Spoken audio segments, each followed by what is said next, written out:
आधी रात का सन्नाटा, दिल्ली का एक पॉश इलाका, लाखों की भीड़ नहीं, सिर्फ कुछ खास लोग एक हाई प्रोफाइल पार्टी में मौजूद थे। ग्लैमर, शराब और तेज म्यूजिक की धुन में डूबी वो रात। किसी को क्या पता था कि चंद मिनटों में यहां खून खराबा होने वाला है। रात के करीब 2 बजे थे जब एक खूबसूरत मॉडल और सेलिब्रिटी बारटेंडर जेसिका लाल ने एक ताकतवर शख्स को शराब देने से इनकार कर दिया। वो क्या जानती थी कि ये ना उसकी जिंदगी की आखिरी ना साबित होगी। बारटेंडर के मना करने पर वो शख्स आग बबूला हो गया। नशे में धुत, गुस्से से लाल पीला, उसने अपनी पिस्टल निकाली और बिना कुछ सोचे समझे एक नहीं बल्कि 2 गोलियां दाग दी। पहली गोली हवा में और दूसरी सीधे जेसिका के सिर में। एक पल का सन्नाटा, फिर चीख पुकार और भगदड़। जेसिका वहीं खून से लथपथ जमीन पर गिर पड़ी। उस रात जिसने भी वो मंजर देखा, उसकी रूह कांप गई। ये गोली चलाने वाला कोई आम इंसान नहीं था। ये था हरियाणा के एक ताकतवर और जाने माने कांग्रेसी नेता विनोद शर्मा का बेटा, सिद्धार्थ वशिष्ठ, जिसे सब मनु शर्मा के नाम से जानते थे। एक राजनीतिक परिवार का बिगड़ैल शहजादा जो अक्सर अपनी ताकत का रौब दिखाता था। उस रात भी उसने यही किया, लेकिन इस बार उसने एक जिंदगी छीन ली। और फिर जैसे वो कोई बड़ा काम करके निकला हो, शांति से अपने दोस्तों के साथ गाड़ी में बैठकर फरार हो गया। हत्या के बाद शुरू हुआ एक ऐसा खेल जिसने इंसाफ की बुनियाद ही हिला दी। मौके पर मौजूद कई लोग जो बाद में गवाह बनने वाले थे, अचानक गायब होने लगे। कुछ ने अपनी गवाही से पलटना शुरू कर दिया। सबूतों के साथ छेड़छाड़ की गई। पुलिस पर भी दबाव था। ये साफ दिख रहा था कि ताकतवर मनु शर्मा को बचाने की पूरी तैयारी कर ली गई थी। इस कहानी में अब सिर्फ एक हत्या नहीं थी, बल्कि था ताकत और पैसे का वो घिनौना चेहरा जो इंसाफ को कुचलने पर आमादा था। लेकिन जेसिका लाल सिर्फ एक नाम नहीं थी, वो थी एक बहन, एक बेटी, एक दोस्त। उसकी बहन सबरीना लाल ने हार नहीं मानी। उसने अपनी बहन के लिए इंसाफ की लड़ाई शुरू की। और धीरे धीरे ये मामला सिर्फ एक परिवार का नहीं, बल्कि पूरे देश का बन गया। मीडिया ने इस केस को उठाना शुरू किया। अखबारों की हेडलाइन, टीवी पर बहस। न्याय के लिए जेसिका एक आंदोलन में बदल गया। लेकिन क्या ये आवाज उस ताकत के आगे टिक पाएगी? और फिर आया वो दिन जिसने पूरे देश को स्तब्ध कर दिया। साल 2006, फरवरी का महीना।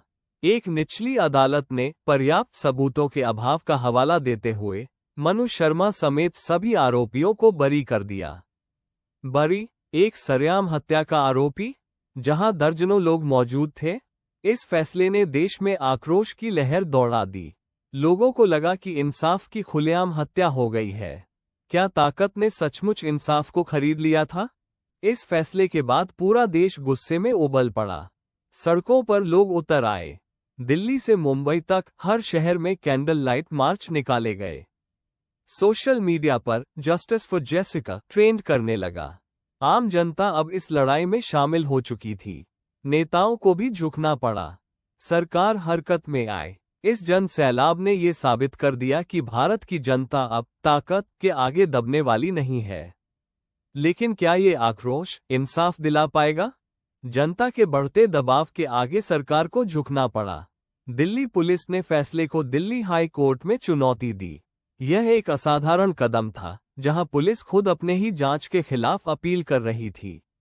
मामला फिर से खुला और इस बार जनता की आंखें और कान खुले हुए थे।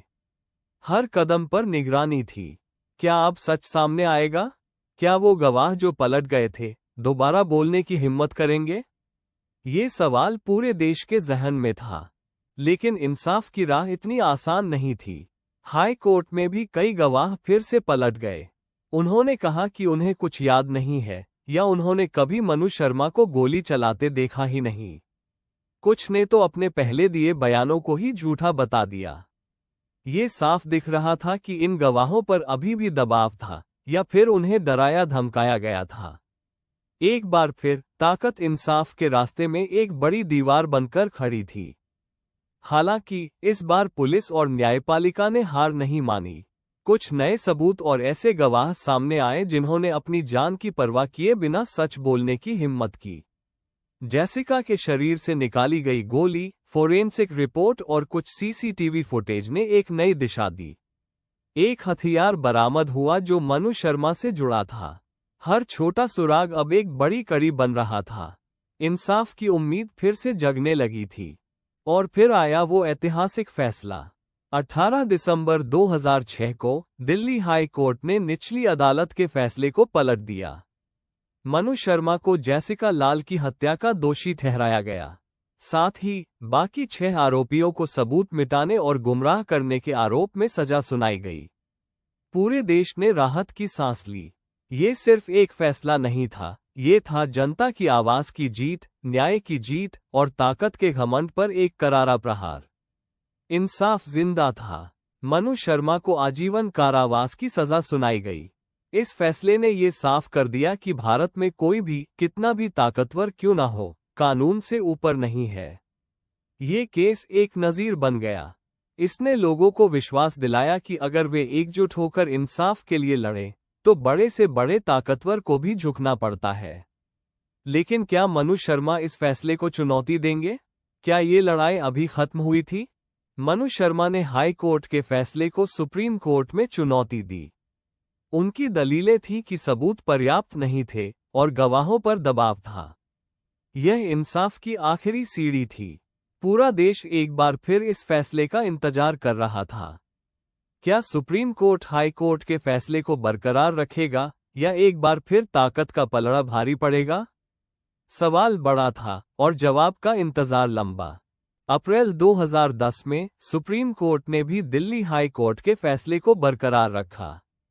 मनु शर्मा की अपील खारिज कर दी गई और उन्हें आजीवन कारावास की सजा बरकरार रखी गई। ये भारतीय न्यायपालिका की एक बड़ी जीत थी।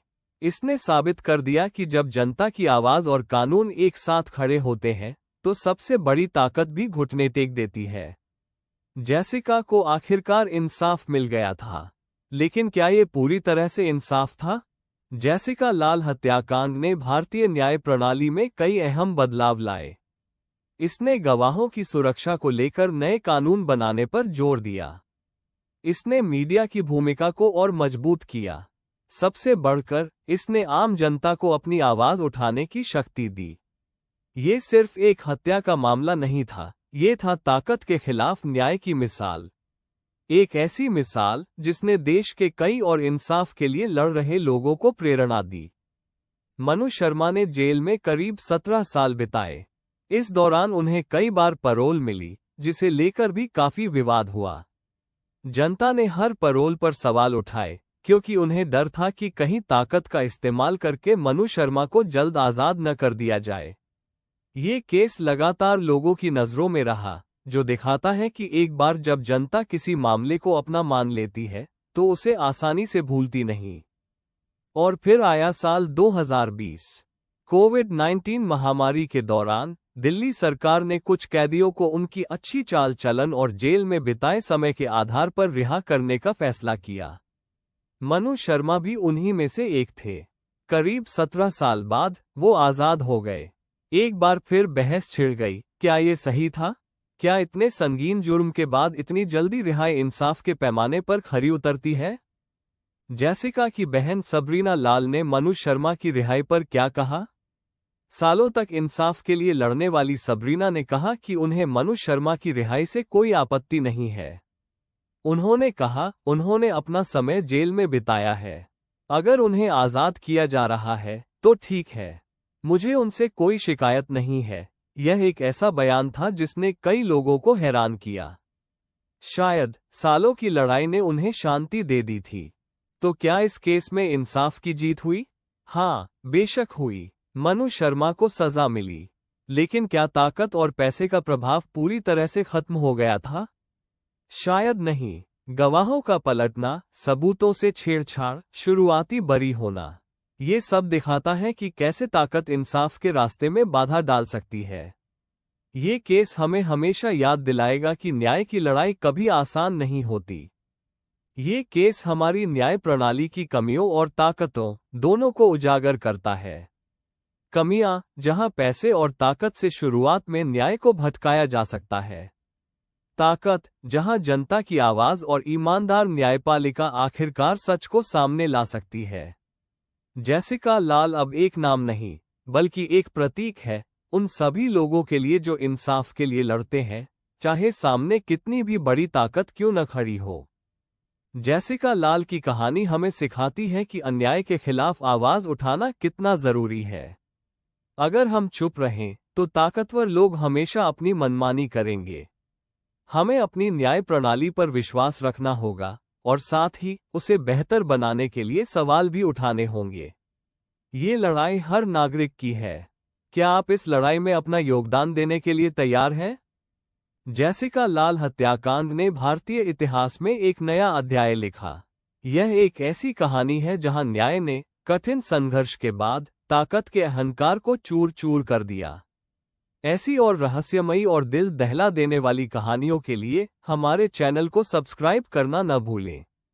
इस वीडियो को लाइक करें, अपने विचार कमेंट्स में बताएं और अगले एपिसोड तक सतर्क रहें, सुरक्षित रहें और इंसाफ के लिए आवाज उठाते रहें।